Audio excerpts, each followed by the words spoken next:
Welcome everybody. What are those topics that you wanted to talk about? Oh, about our conversation? Sure. Which is what, software? Mm-hmm. Okay. So we're going to talk about childcare software, universal preschool. We want to talk a little bit more about that. We can talk about UPK and then Michelle, if anybody has questions about Bridge Care. I know there's a training today on that, and we've gone through ours. I'm pretty excited. I think it'll be kind of fun, maybe for Bridge Care anyways, of just the features and options that it has. And it's really, really simple to use. Like, I can do it. It's amazing. Jackie, I've seen you work before, so I don't know that that's a standard of the simplest of technology people, but yeah. So I just wanted to pose a question, as you know, when we're working with providers or helping folks on board when they're maybe opening up a home or anything like that, of just curious of what are things that you all use, or what are all the things that are required to run a business, right? Like, what in Mesa County are we finding helpful? I don't know enough about like ProCare, or what does it actually do? What's it missing? What are all the different pieces that you guys have to put together, I guess, to support your business, is kind of the question that we could potentially then have a list of, these come highly recommended, and this program does this. However, we have to supplement it with this.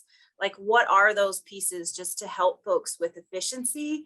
And then so that our teams, if we're seeing anything like that, we can say, you know what, a lot of our providers use this and this is why.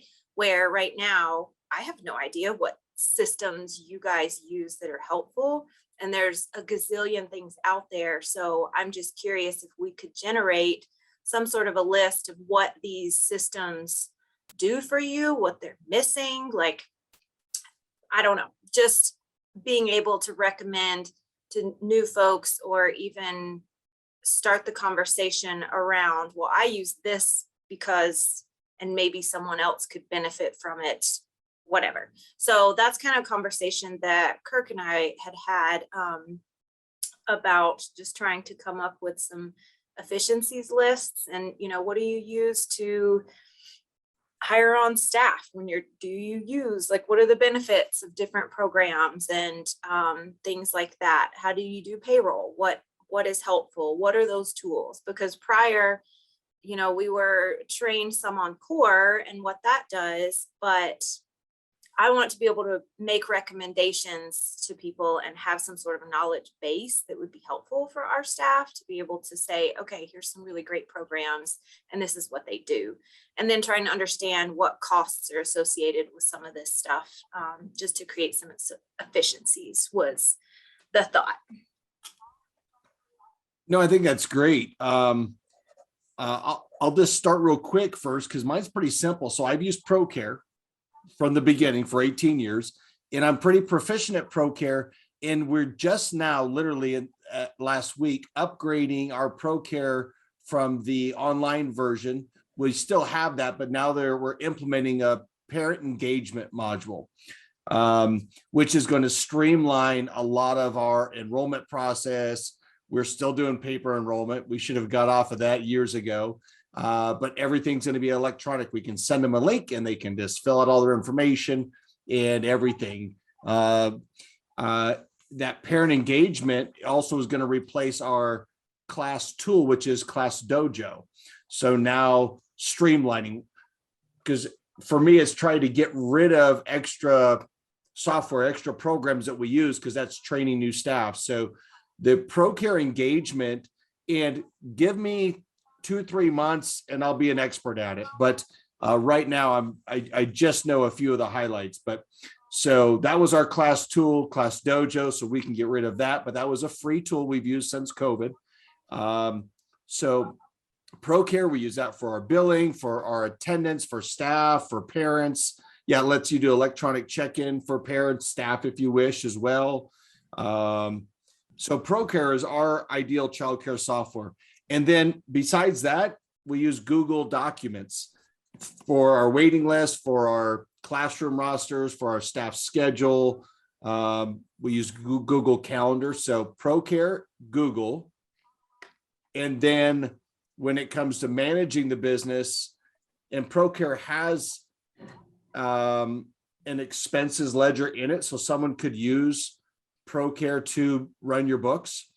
And in this new parent engagement, it looks like it'll sync right with QuickBooks. So that's kind of interesting. So I've not looked into that yet, but literally when you process someone's tuition, goes electronically in your account, that deposit would flow right into your QuickBooks. So I like that feature. I don't know much about it yet. And then finally for us, when it comes to payroll, we use Auto Paychecks. We outsourced to them almost 2 years ago. There's other payroll companies. This is just one that I researched, and we interviewed 2 of them and liked this. And they have a software that my staff have on their phone called iSolved. So we send them a link and they can put all their information, their I-9, their W-2, their tax stuff, their direct deposit. We used to have forms and paperwork, and we'd have to type it into our QuickBooks, got rid of all of that. We upload through this iSolve software. So if you're with a different payroll company, you're probably similar to this, where you can have them go through, like they click a link, goes to our staff handbook. They read the staff handbook, they electronically sign that they've read it, done, right? We do that for child abuse reporting, right? We have to, so that's uploaded, check that box, done. We do that for rules and regulations, understanding responsibilities, policies and procedures, check bump. It's all done electronically, and those are all paperwork now that we don't have to make copies of and get out there and get back and keep track of. So if you work with a payroll company, they probably have a software program that has that onboarding. So for us, it's just a matter of continuing to get more stuff on there. And then remembering that when licensing shows up, don't forget to run that report that shows that they have all of these things done. I've forgotten that before, and took me a minute to catch up with licensing on that, and we squared that away. So ProCare, QuickBooks, and a payroll software, which for us through Auto Paychecks is iSolved. And then Google everything for basically our spreadsheet, staffing, all of that. So does someone else want to kind of jump in, maybe echo what, if they use some of the same, or what other programs that you're using?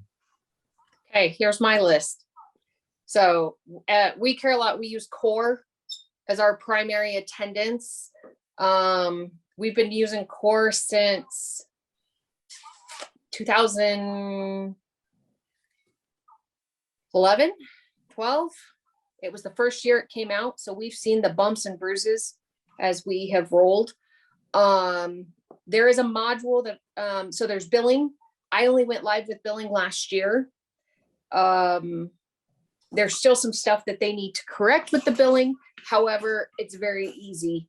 It streamlines credit cards and e-checks. What it doesn't do is you can only select monthly. Like I have some parents that pay on the 1st of the month. I have some parents that pay on the 15th of the month, every month.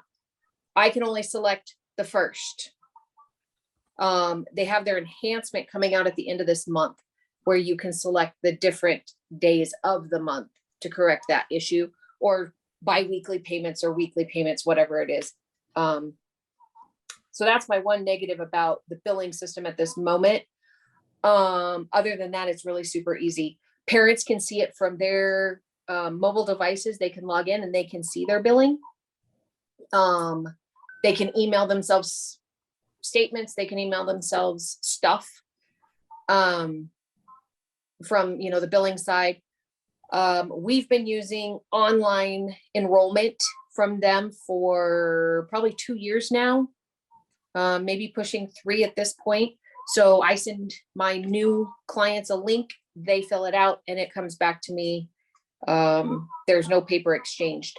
We do have a couple things that I require them to sign that's not in core, but that's my own preference. That's not, but it's emailed to them. They can fill it out electronically. They can email it back to me. They can print it. They can do whatever they want. Annual updates that we all have to do for licensing to update enrollment. That's also done through Core. I send out a link. They do it all through Core. It happens real quick and easy.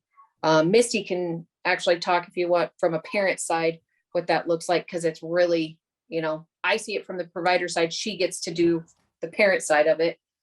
But yeah, so Core is my attendance based. It's my enrollment base. It's my billing. It's also my communication. There's all kinds of stuff that we can do inside of Core to communicate via text message, email. Trying to think what other social media. I don't do social media, but it's out there. It also connects to QuickBooks. So my billing will, if I turn on that module, which I haven't, but I've looked at it. It's something I want to look into, it's on my back half of my year, kind of testing it out, but it is capable to go into QuickBooks. I also use auto paychecks for my payroll, been using them for almost 2 years now. Like Kirk said, my staff has iSolve, they can get all their stuff. It's eliminated me a lot. They can go get their own stuff. So it's kind of nice. We also use Google for our wait lists. Excited to see what Bridgecare is offering this afternoon to see how that's going to merge, but we use Google for that and some other stuff internally, how we keep track of some things. Core, I love Core. My biggest highlight of Core is I don't have paper files anymore. Everything is online, everything. And it's attached to the kid with ease and grace. It's not hard to figure it out. So those are my multitudes. And I just created a quick document, childcare software for Mason County providers. I shared it with most. If you didn't get it, if you'll drop your email in the chat real quick, Misty, if you'll drop yours in there, Christine, if you want yours in there, your email's not popping up super easy for me, but I got Michelle, Daisy, Stephanie, Lori, I got you, Tanya. If you want your specific email, just drop it in the chat and I'll share that Google Doc with you. So Core, Stephanie, that is your childcare software engine, right? Just like ProCare is my childcare software engine. Core does everything. Yeah. Does anybody else have a different childcare software engine?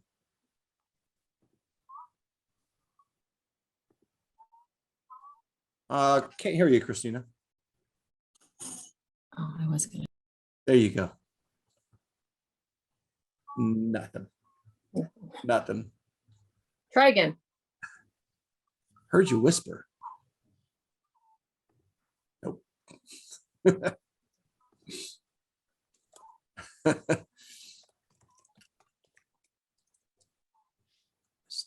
Okay, I got Misty's email here. Great. Tanya's is out there too. Thank you. Just remember, if it's not a Gmail, you'll need to sign into your Gmail account to be able to see that Google document. Kirk, And again, that's why I love. What's that? Sorry. What if you dropped the link into the chat? Sure. Beautiful. That way, yeah. Anybody who clicks on it should be able to open it.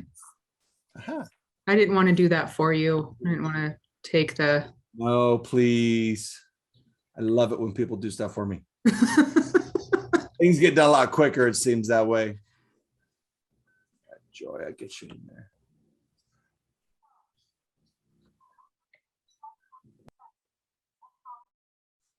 Yeah, Landmark. Steve says that they're using Core as well. And Christina, was there something else that you link? Yeah, it may have to request access because I shared it with your Yahoo or whatever. So I will jump into my email, make sure you can see that as well. I'll Hey, just- Kirk. yeah. So I'm just kind of old school and I just use QuickBooks for my invoicing.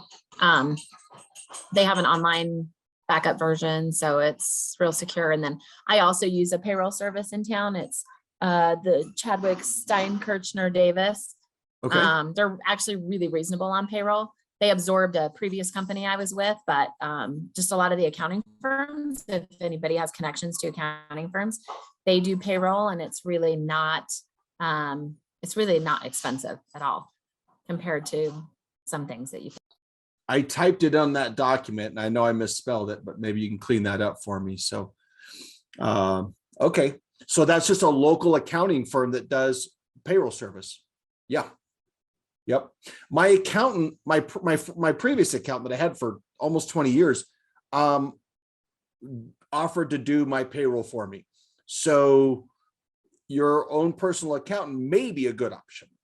I never did do that with them, but that might be a good option for some people. Anything else? Any other tools? Any other tools that you use to help run your business? Well, what about like hiring, and advertising, trying to find staff? Like, what are those avenues, I guess, would be another question. Okay. I use a company called Acquire for Hire. I also have used Indeed. And I'm trying to think what it's called. It's through the college. And I can't think of that platform right now, off the top of my head. Handshake. Handshake. Hmm. Those are the three I've used. Mhm. So I recently got solicited by Care.com to do their marketing solutions. Terrible idea for us because the amount they want to charge you for leads, and then they charge you like $35 if they schedule a tour. I go, are you kidding me? We all have wait lists. It's just a matter of us organizing and inviting people in and managing that. But they did have something called recruiting solutions, which I'm going to look into. So maybe I'll report back on that, but that kind of sounds interesting. So you could browse profiles on care.com. You could contact people there. It's a quarterly subscription, but roughly $300 a quarter. But I mean, I've spent upwards of $300 a month on Indeed at times. So, and I know, Stephanie, you're taking advantage of the free version of Indeed, which I've instructed David to get back to that. So there's good options with Indeed as well. I've paid. No, I went past the free and I am now on a payment. But I will say it got me 5 employees. So Good.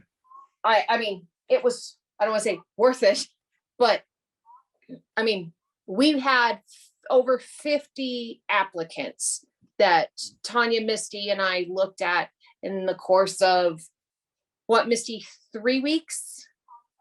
Probably 3 weeks. We had over 50. I wonder if that free version is only available for a certain amount of time, because I used to do Indeed for free. And then all of a sudden they turned on the money sign and I could never figure out that free. So now that they've got you, which, hey, that's fine. You rocked it for 2 months. The only thing I've learned that I didn't know in the very beginning, which honestly would have saved me probably some money, is once you look at a resume, if you reject it within that 48 hours, they don't charge you. If for whatever reason the resume doesn't meet your criteria, they don't charge you. So any of my maybes or definite no's, I rejected. And we actually had some people that got rejected that actually reached out to me, because Indeed then sent them an email, and then they would reach back and say, I saw that you did this, but I'm really interested, kind of thing. Yeah, So- Yeah, you just got to figure out all the nuances and learning how to navigate in Indeed. The one thing I'll say about Indeed, if you call customer service in Indeed, I've done it maybe 5 or 6 times. They are probably some of the best customer service ever. They're marketing people. They will Yeah. be like, hey, your ad, they won't tell you it sucks, but they'll tell you nicely that it sucks. Yeah. And here, we need to fix this. We need to do this. We need to change this. And they'll get in there and really dial you in.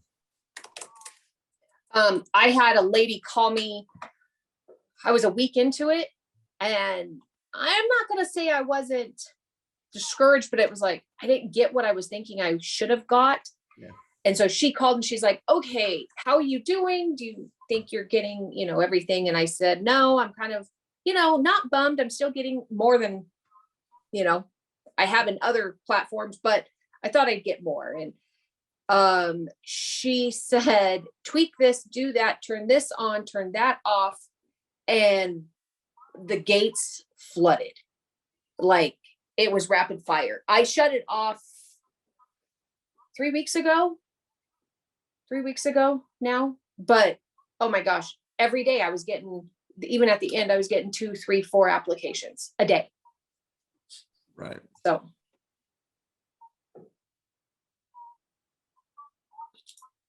Anything else? Any other tools, resources? Stephanie, Just, keep oh, prodding. sorry. Yeah, go ahead, Joy. Kirk, just to follow up on your question about the free Indeed. I know we talked about that last meeting, but I've always used the free one. And they've never made me switch over, but they do change how your job looks. So like there's one screen it'll go to and it says uses the word sponsor. It says, do you want to sponsor this job? Which means pay for it. And you can select no and still post it. So it's kind of like a little, not like a back door, but it's advertise. They're trying to get you to pay for it. So there is a little thing on it that you can say, no, I don't want to sponsor it. And I don't know if it changes where you show up on the listings, but I've always had applicants from my job postings and I do the free one still. And I think that in our small community, right, relatively small, if it's there, then you're going to show up. Do you really care if you're the third person down? Do you want to spend $300 a month to be the number one? People are going to look through the first 5 or 10 jobs, first 1 or 2 pages. So I agree with you. I think that's a great idea.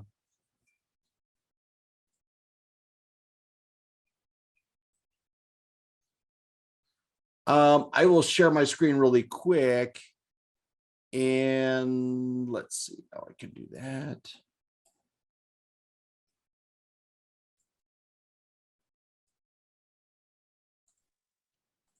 Hey, I just wanted to confirm, what we are talking about Indeed, right? Or was it another? I Yep. missed a little bit about what you guys were talking about. And you were just talking about who was mentioning they got like 3 or 4 applications a day?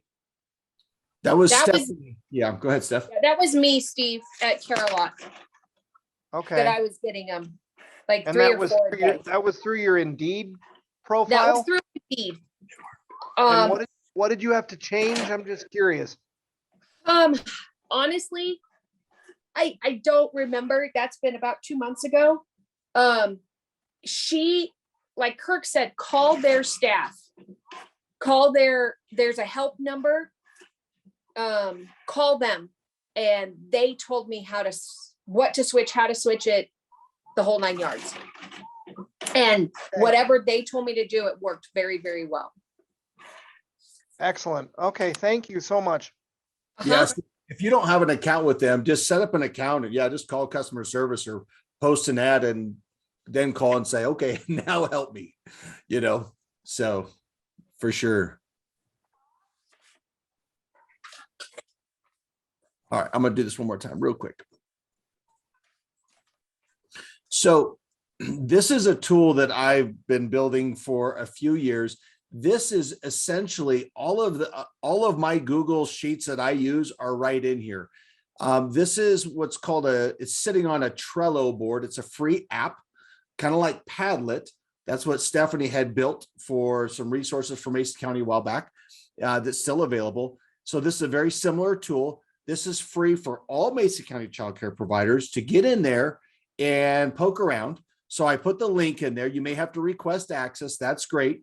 But these are all of the tools that I have built with help of others and all of this is in Google. Some of this is in Excel.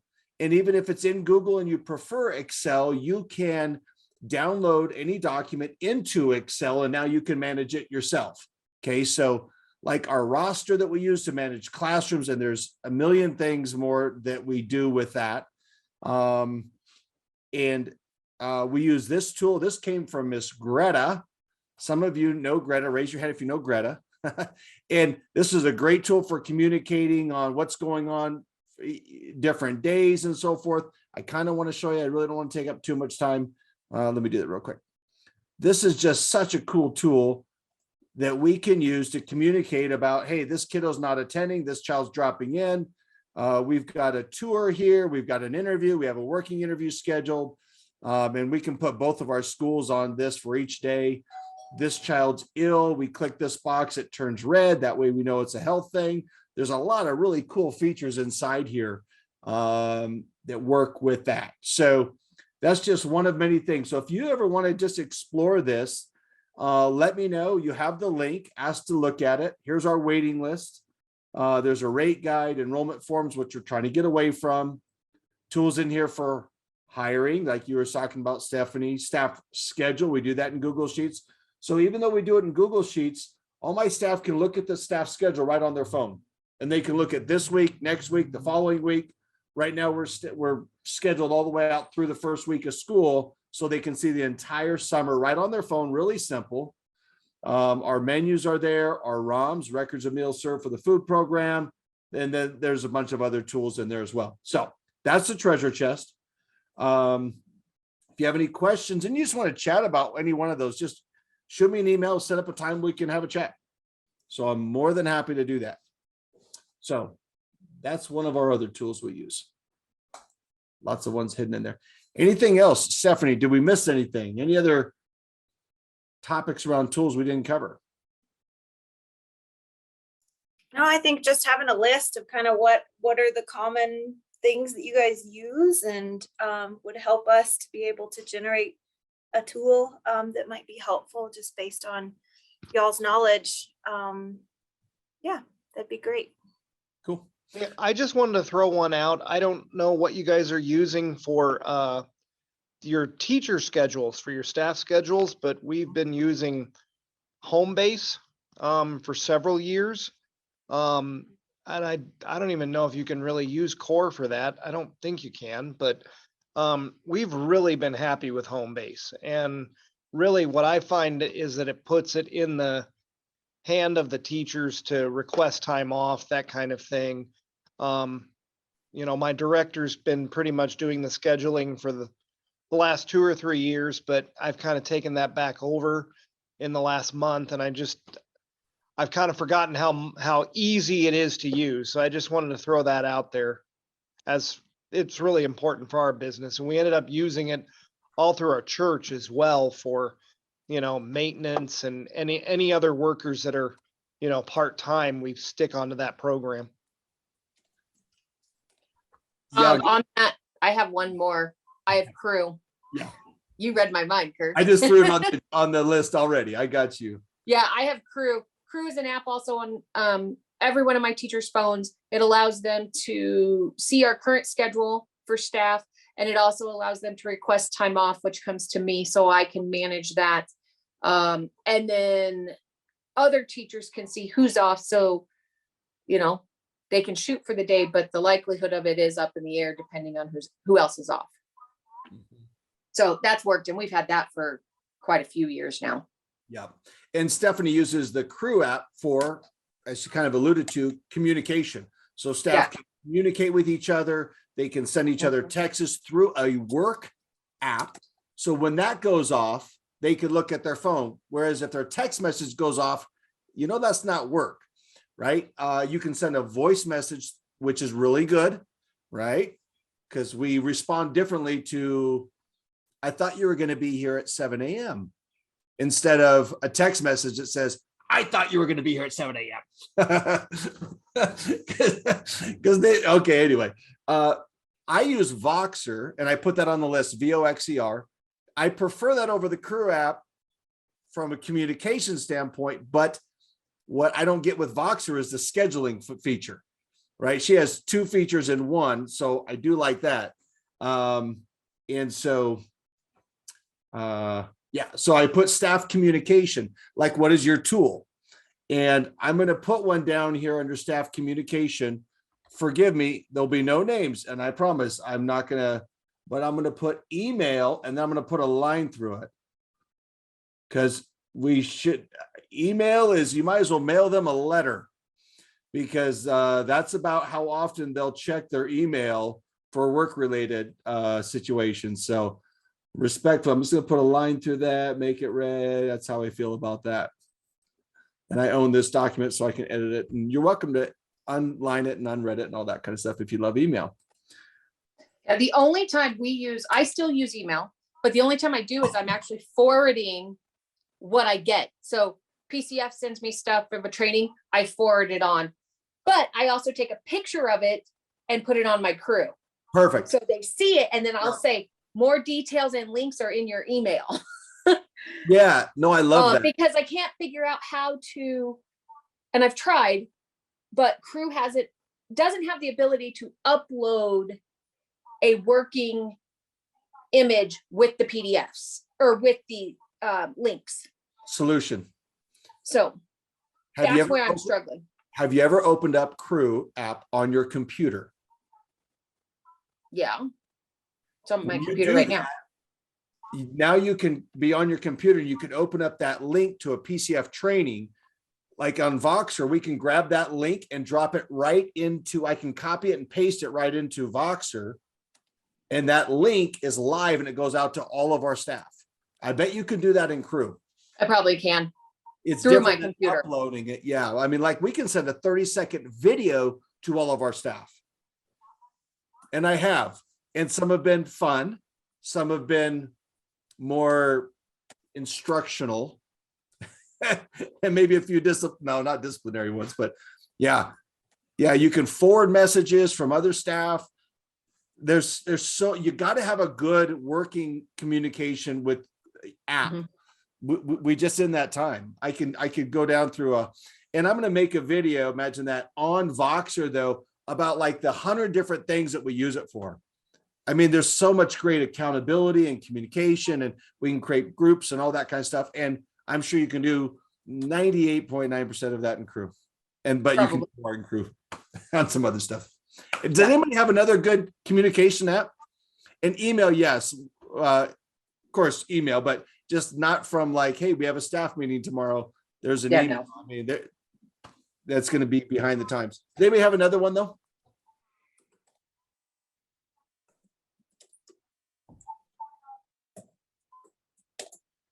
Okay. Stephanie, any other ideas? No, I think this is a great list. There's a lot of things that I haven't even heard of too. So this will be neat to explore. Just get me and Kirk talking.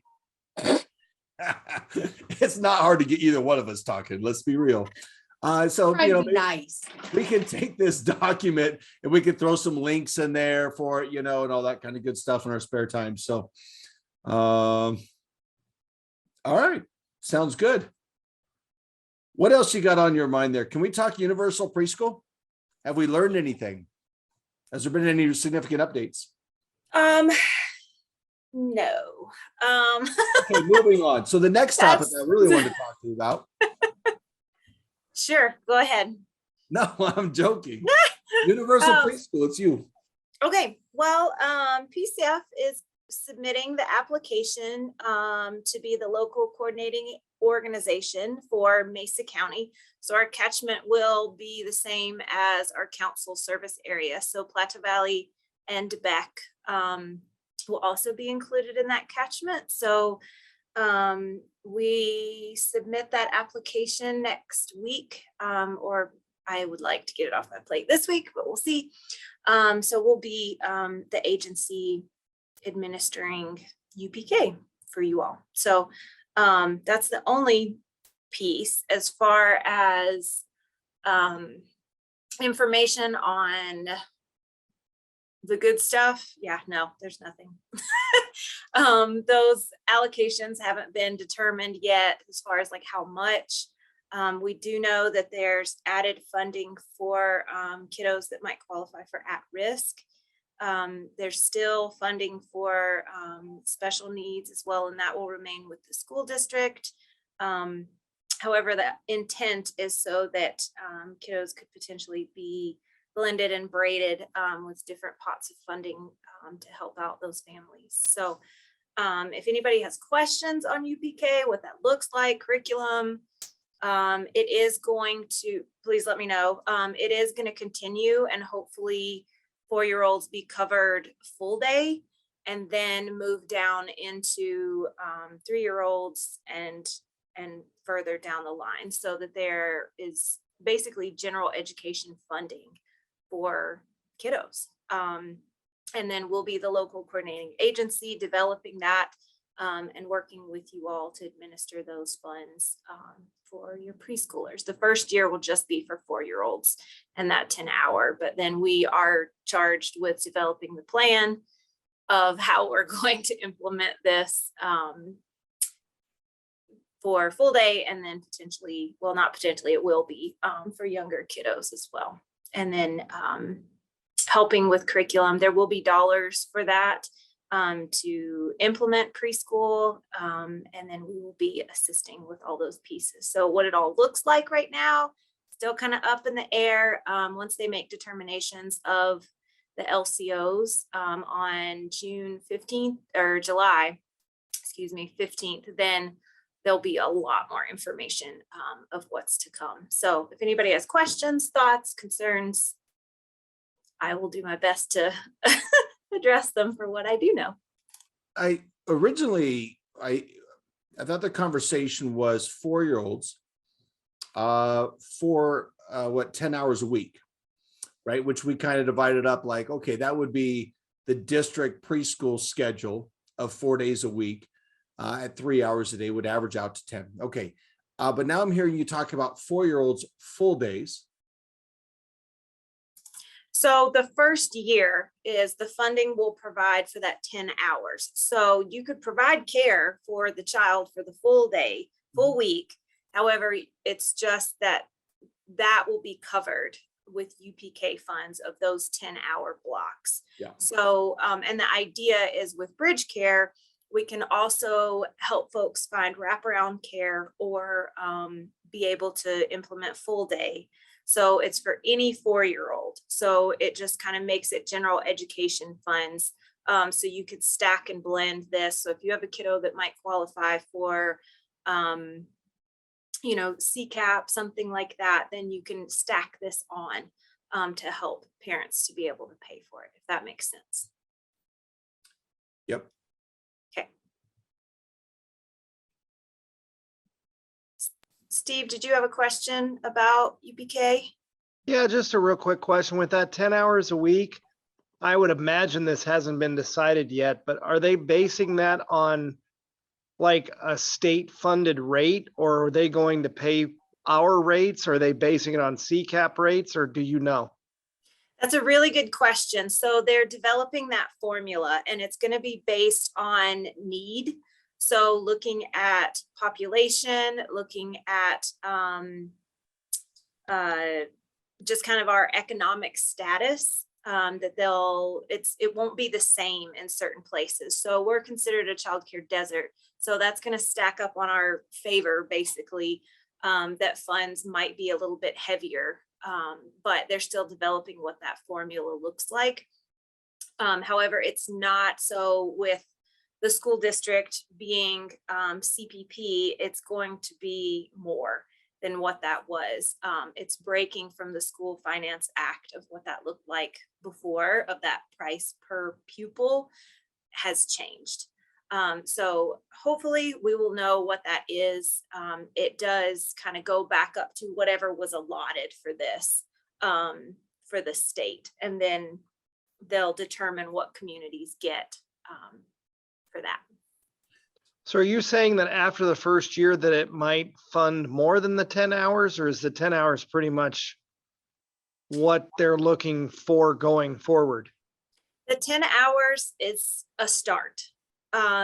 So the first year is the 10 hours, and then LCOs, we will be charged with figuring out how to implement that further. What that looks like, whether it'll double or we'll go jump to full day care, I don't know yet. But the idea is to get to full day funded 4-year-olds. Okay, thank you. Yes, great questions.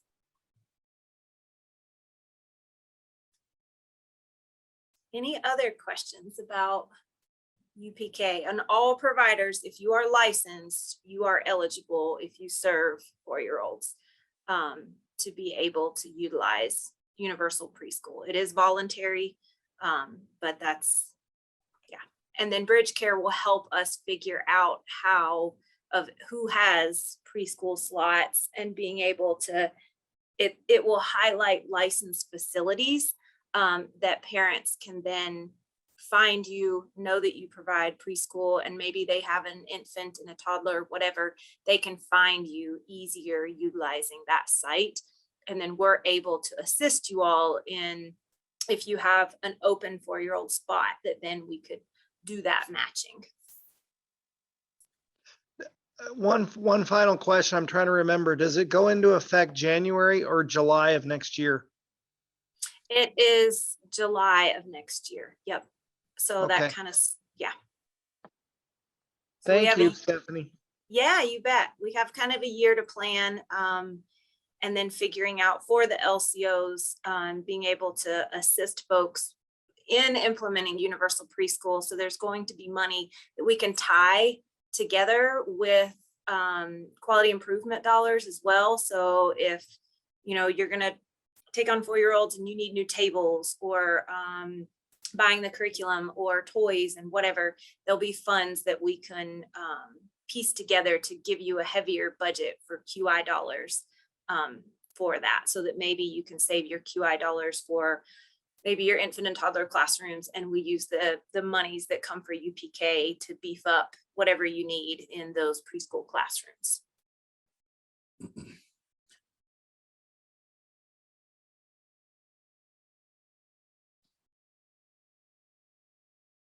Any other universal preschool questions?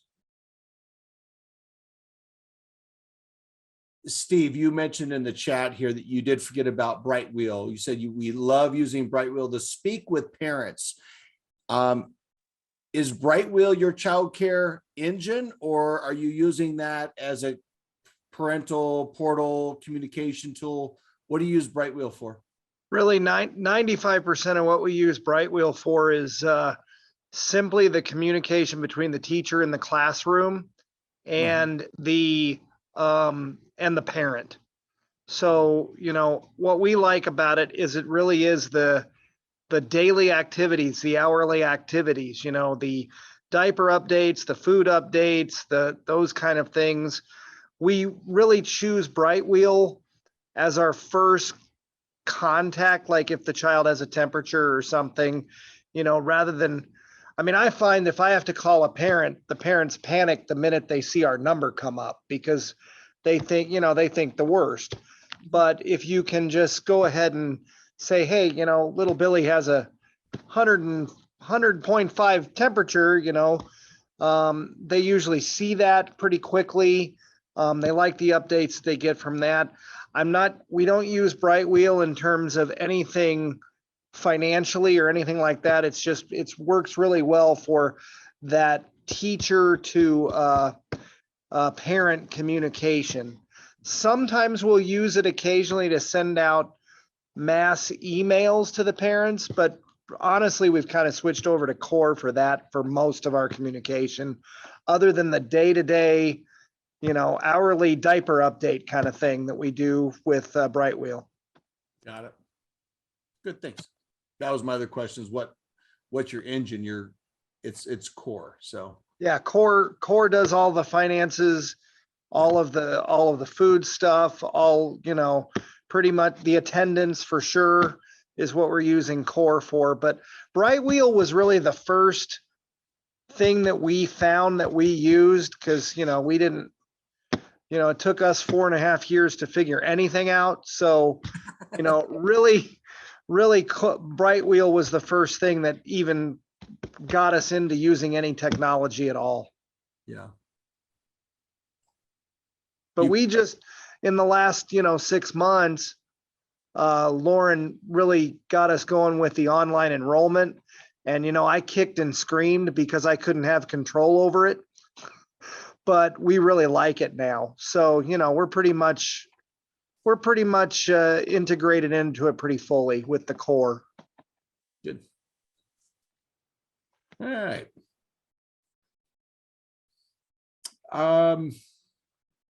All right.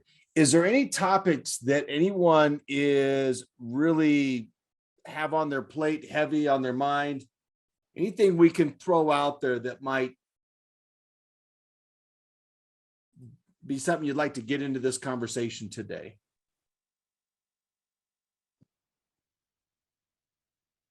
I just want to know if anybody's found out about their Circle grant. We got a message that they were delayed on their results, but I haven't heard anything. 17th. It's supposed to come out on the 17th. Okay, so they're supposed to give everybody a yay or nay on that day? Yeah. Okay. That's what I heard. And I'm an optimist. If you know me, I am. This has been the most, the communication I've had with the few people at that grant committee is that it's extremely competitive. If you didn't already know this, there was 23 million that was available in that first round. 400 applicants asked for 100 million. And that's why they didn't award anything in that first round. They go, okay, let's just give some no's and then let's wait till the second. And you know what?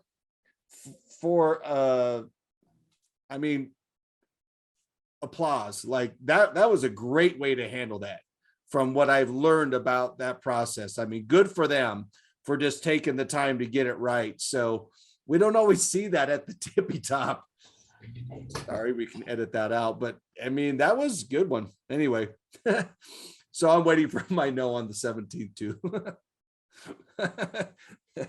You said you're an optimist. I am, but I don't know, man. I guess I listen to, I am surrounded by realists and I do listen, not all the time, but occasionally. I do have a document. We have kind of a cheat sheet for it, but then we have a document that ECLA shared with us of all the different grants that are available, just because it has gotten complicated, which yay. However, it can get kind of confusing of what could I utilize and that kind of stuff. Emerging and expanding is going to come back. So if you are thinking about expansion efforts, opening a new site or needing to do some capital improvements, that is going to come back. And it sounds like they're going to do the 200,000 if you increase by 20 slots. So that one will be another one coming up here soon. It should be like July, I think, is when that one opens up. Stephanie, did you say there's some document that Yes, has I all of can- those grants? Yep, I- I will share that. I'll drop it in the chat. I also shared the Growing Forward website that we were given last week. I think it was last week. That is super handy for anybody to get on there and look.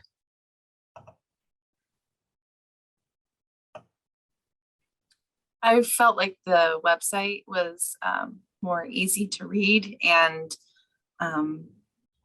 as far as we could proofread, all the information was very accurate.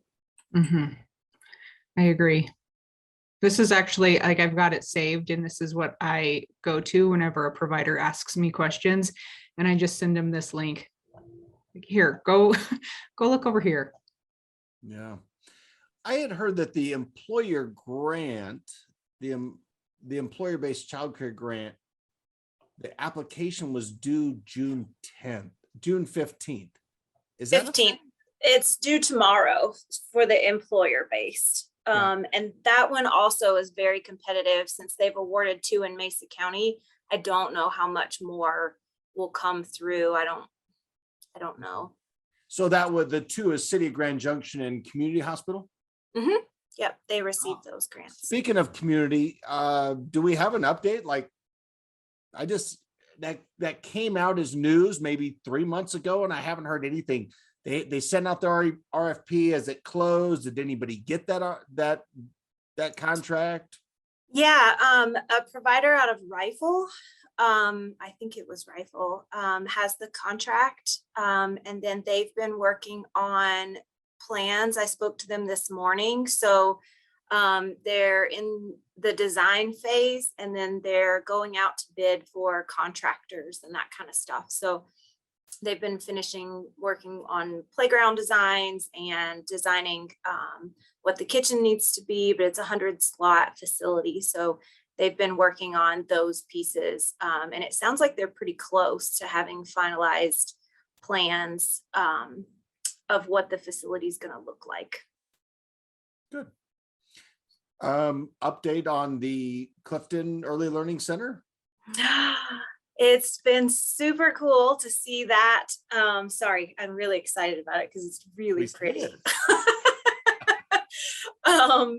So we did have to downsize due to costs a little bit. So we lost 2 classrooms. However, it's been super fun to be able to be involved in the design. We finish up the design phase and everything will be finalized, I think, the end of this month. So we just wrapped up preschool, playground. We're finishing up with kitchen and all that kind of stuff. We did our color picks and tiles and all that kind of stuff. So yeah, that's kind of where we are. We are finalizing with the designers for what that site will become and look like. So it's pretty exciting. But yeah, that's still moving forward. Okay, great. Yeah, and that facility will have, so it'll have a community hall that folks can access for events, anybody within the community. And then PCF will be managing the training center. So whenever we have to hold or host anything, you all can use that facility. It has a really big meeting space that can then be turned into 3 separate spaces. But any trainings that need to be held there, you guys would have access to that. And so that we have one location where it's just simple and easy if we need ECE stuff. How much access are you anticipating? So if I wanted to do a training with 30 staff members from my program, could I bring them there and do a training? Yeah, sure. Got it. Just got to get on the calendar. Yep. And there'll be a computer lab in there as well. We plan on hosting, right now, a lot of our trainings with CDA and stuff like that is all virtual. However, Daisy and Carly are implementing Pyramid, and that's an in-person. So things like that. We have medical admin tomorrow. But things like that, it'll just be simple to be able to go and find those pieces there. So. And do we have a potential opening date? I know that's a ways out. They're hoping to break ground this fall and then hoping to open by somewhere summer next fall type of thing. I think it kind of depends on materials. Yeah. Got it. Super. All right, guys. Does anybody have any other topics? Anything else that's burning that they're like, I could use a little help with this. Laura, you might try to jump in on your phone and then you could speak to us through your phone maybe. Do you think? Can I send you a quick link or something like that to the meeting? Somebody else take over for a minute. I've got a couple things if you don't mind. Perfect. So Carly and I are getting ready to host a pyramid training, like an actual pyramid training starting in July. We can only have 25 people in a classroom or in a training. I'm going to send, actually, I'm just going to post the link in the chat to show that you are interested. This does not guarantee a spot for registration. What we're trying to avoid is a bunch of people jumping on there and then not making all of the sessions. Since we can only have 25, we want to make sure that we are providing this information for as many people that are committed to it as possible. So there's that. And then also, if anybody needs med admin, the skills portion, Heidi Bellotti is going to teach that tomorrow in 1 hour sessions between 2 and 6. And I will put that sign up form in the chat as well.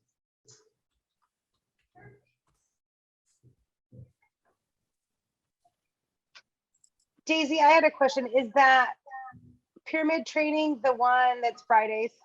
Yes. Okay. We're going to do it again. Tuesdays. Fridays and Tuesdays, right? Does it alternate? Nope, this is just Fridays. Okay. We're going to do it again. We were trying to determine the best way to do this in keeping in mind that if we do it on weekends, because this is a 48 hours worth of training. Like, this is a lot of information. That if we did it on weekends, teachers are going to be incredibly tired and burnt out. And if we do it at night, same thing. So we're trying to do it 1 to 2 Fridays a month, where hopefully there's some coverage. Hoping. We know that it's never the best for everybody. We totally understand that. And this can go towards college credit as well. So being able to take that course. We can- don't have that information just yet, though, Steph. Not yet, not yet. But it could be in your back pocket, and then PCF Yes. has funds to pay for the fee for that, if someone was interested.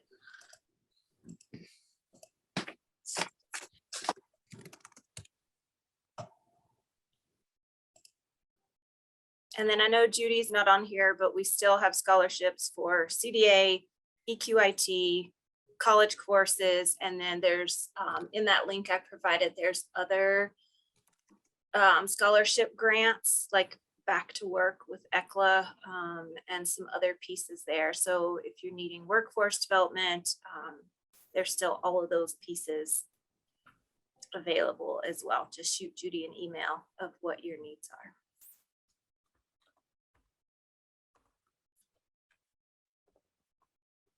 Oh, and then Michelle just put in the chat, the 2:30 bridge care. If you can make it, great, and ask questions. But it will also be recorded. And then we're also here to support. So as you dive in to bridge care and what that looks like, please let us know if you need help. Yeah. Michelle, it's Michelle. She will help you. I will be happy to help you. Yes, it will be super easy, I promise. I am so excited about the features that you can put your teachers' profiles on there. You can have their bios. You can schedule and do a virtual tour. I mean, it's pretty fancy. It's exciting.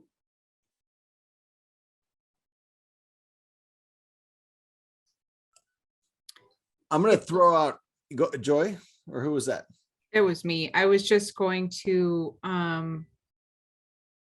help Lori reiterate what she put in the chat. Her phone's not working either. She's desperately looking for a new location. If anybody has anything, let Lori know. Got it.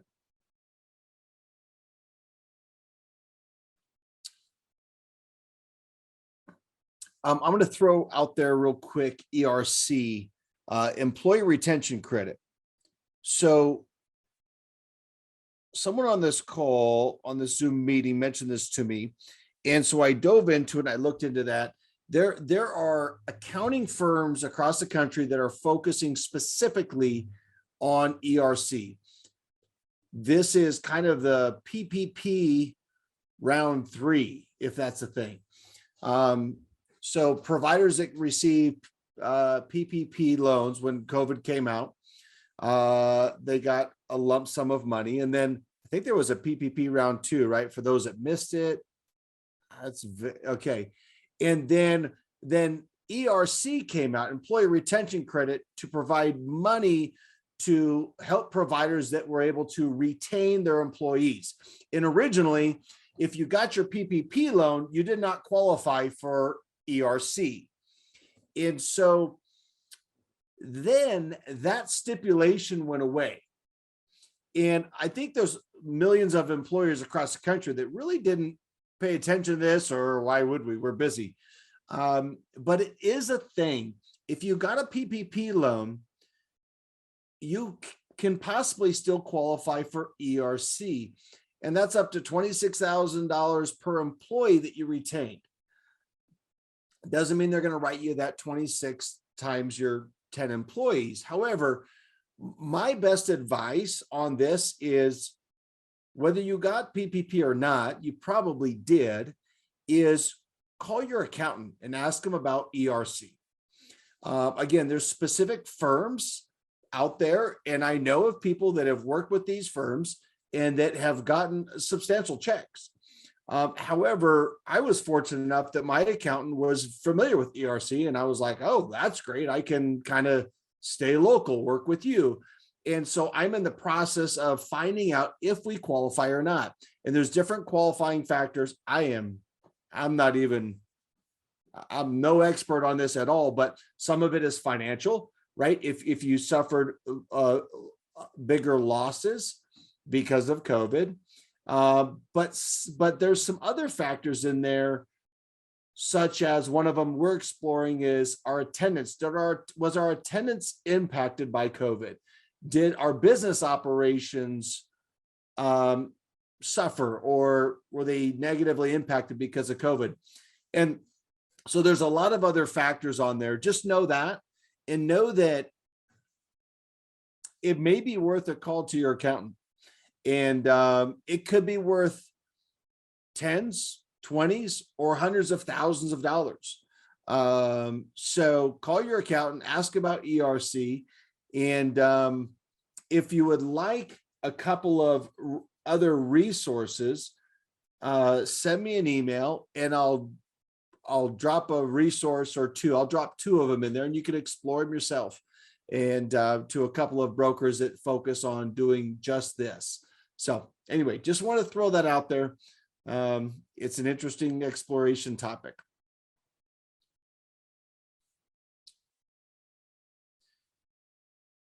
I'm going to throw one other topic out here. I kind of threw it on the agenda, and the topic was summer's here, fall is right around the corner. We're only 2 months away from school starting up again. And so usually I usually love to get through June and wait till July before I really start focusing on my classroom enrollment for the fall, right? If you have school agers, now they're going to be leaving when school starts on August 10th. And now you've got, like for us, our little guys all start moving up. Our 1s go up to our 2s because they're probably 2. Our 2s go up to our 3s, 3s to 4s, and so on and so forth. And this is something that I've worked really hard to try to, in our program, to make sure that we start our new school year as full as possible. And there's a lot of coordination, though. You've got, we have 30 plus kindergartners at both of our centers, at each center, that are going to kindergarten. So that's 30 spots that are opening up. Do you have 30 kids that are coming in to fill those spots? Or if it's 6, do you have those spots filled? And so if you need help, if you want to have a conversation now about coordinating those moves for the fall, I don't like ProCare doesn't do that for me. I can't imagine that CORE does it for you. And those are the only 2 childcare engines that I heard people talk about today. Is Yep. ProCare, and Core. Yeah, the So- only thing that core can do is you can transition a child that's currently in your care to the next classroom. Perfect. And so you can pull reports to say, Sally is moving from green to blue and Tommy's going from blue to, purple.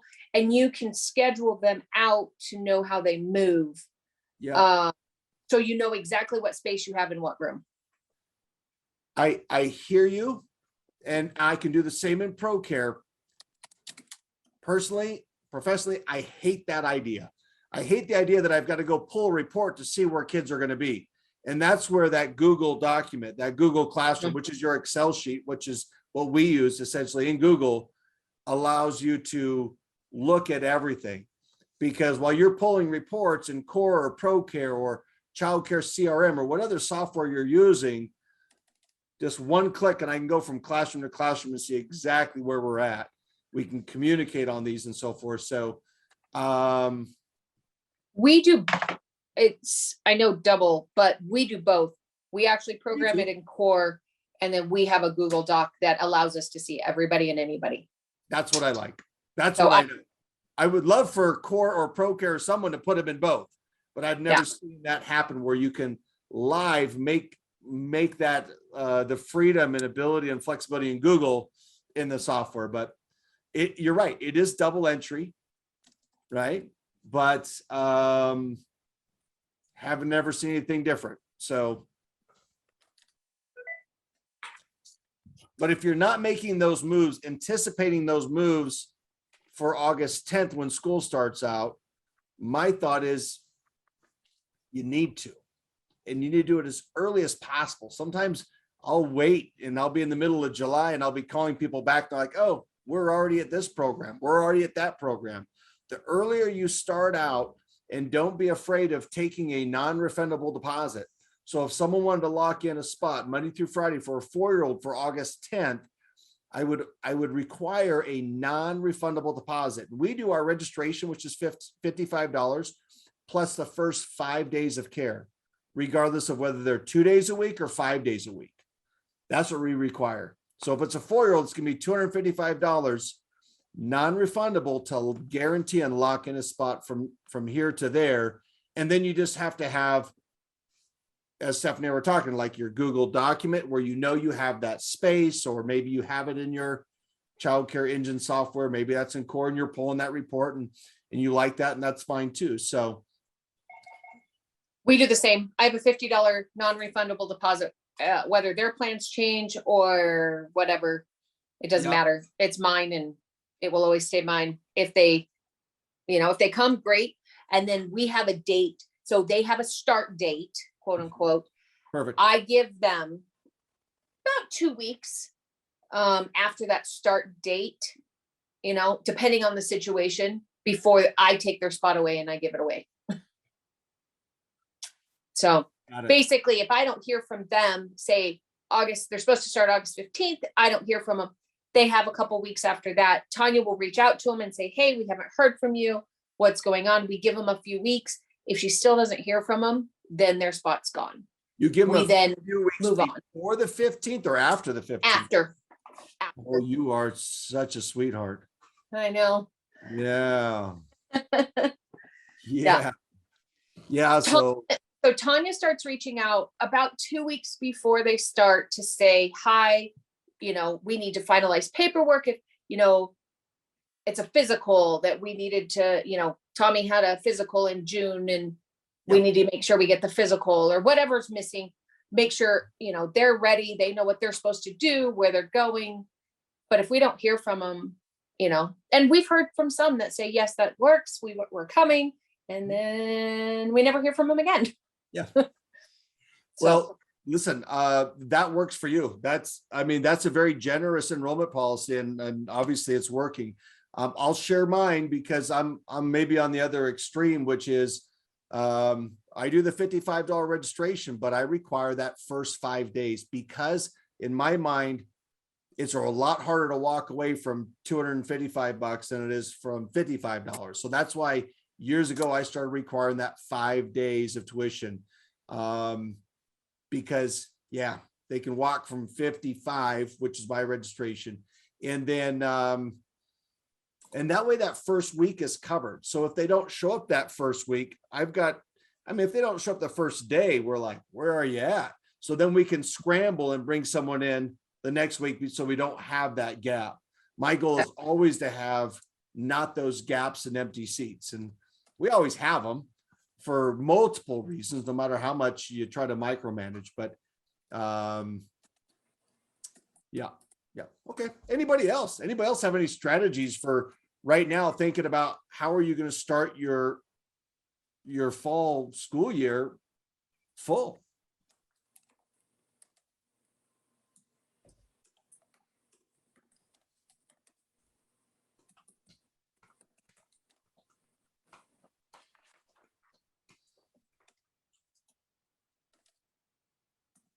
All right. Well, we're getting close to 2:30. I think we can probably wrap up here pretty quick. Is there any other topics that anybody wants to throw out there, jump into before we wrap this up today? Anyone at all? In the chat. How does a registration fee work with CCAP? So great question. So we cannot charge a registration fee when we accept a child that has CCAP. So in lieu of that, you can do a couple things. So sometimes what I'll do is I'll require them to pay me their parental fee. So 1 month parental fee, which maybe it's $50. So if they are CCAP today on June 14th, they want to hold a spot for August 10th, then I might require that parental fee of them, $26 to hold that spot. Okay. If they have a $250 parental fee, that might be a financial hardship, right? So if I don't require their parental fee, then I would require an email from their worker. So Kim Bertard is going to send me an email that says Jesse and Josiah are approved to start at Discovery Kids on August 10th. Good enough. So I just want some kind of authentication that they're qualified and they're authorized in our care. So that's how I do that without requiring a registration fee. And you just, I think that works most of the time. Anybody else have any other ways they work with CCAP for holding a child a spot? I require the CCAP worker Yeah. to send me the authorization, because if they quit care or if they change care, I get notified. So it's my way to make sure, I guess I have them on the hook. Yeah.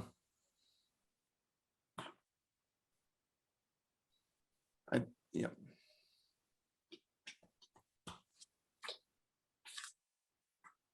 Anyone else? Anything at all?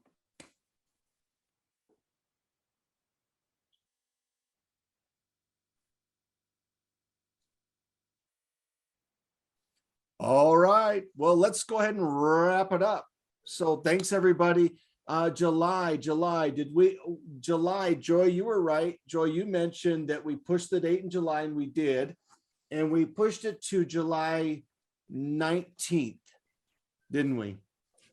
We did. So I think we're set for July 19th. And I will modify that in the, I'm going to do it right now. I think I can just grab it and move it there. Send. Okay, I think that'll send everybody a notification. Oh dear, I did the wrong thing. I moved it to the 26th. Oh, send again. Sorry.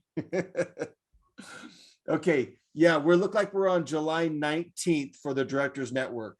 So it's going to be, that's the third week, the third Tuesday in July.